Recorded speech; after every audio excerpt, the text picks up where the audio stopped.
Hello बच्चों, let's read this question. The question says, बच्चों यहाँ हमें एक 4 इथाइल टॉल्यूइन दिया गया है और इसकी रिएक्शन हम करा रहे हैं K2Cr2O7 एंड H प्लस के साथ और कर रहे हैं इसको हीट। तो हमें बताना है यहाँ पे क्या बनेगा। तो फर्स्ट ऑफ ऑल बात करते हैं इस क्वेश्चन के अंदर हमारे की कंसेप्ट की।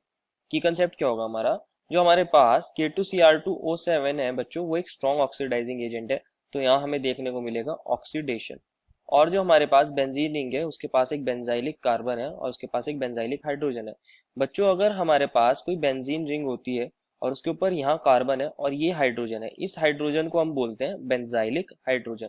अगर हमारे पास बेंजाइलिक हाइड्रोजन प्रेजेंट होगा और अगर हम इसको ऑक्सीडाइज करते हैं strong oxidising agent like K2Cr2O7 और H प्लस और करते हैं इसको हीट, तो ये कन्वर्ट हो जाता है हमारा कार्बोक्सिलिक एसिड ग्रुप में और ये हमारा बेंजोइक एसिड बन जाता है। इसके पास बस एक, कम से कम एक बेंजाइलिक हाइड्रोजन होना चाहिए। बाकी यहाँ कोई और ग्रुप्स हो सकते हैं लाइक R1 R2, कोई और एल्काइल ग्रुप्स हो सकते हैं या फिर हाइड्रोजन भी हो सकता है इटसेल्फ, लेकिन एक बेंजाइलिक हाइड्रोजन होना मिनिमम होना ही चाहिए। तो ये इसका ऑक्सीडेशन इस तरह हो जाता है। अब बात करते हैं हमारे गिवन कंपाउंड की। हमें मिला है 4 ethyl toluene.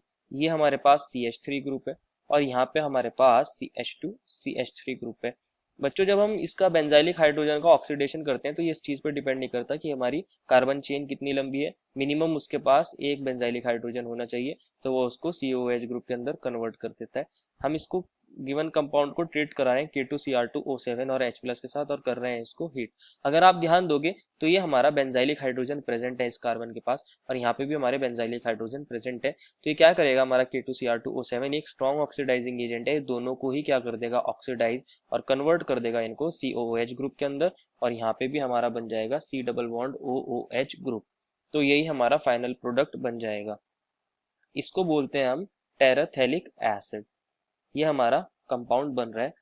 Therefore, the final answer is 4-ethyltoluene on reaction with K2Cr2O7 and H plus and heat forms terephthalic acid, जिसको हम ऐसे लिख सकते हैं C डबल बॉन्ड OH और C डबल बॉन्ड OH।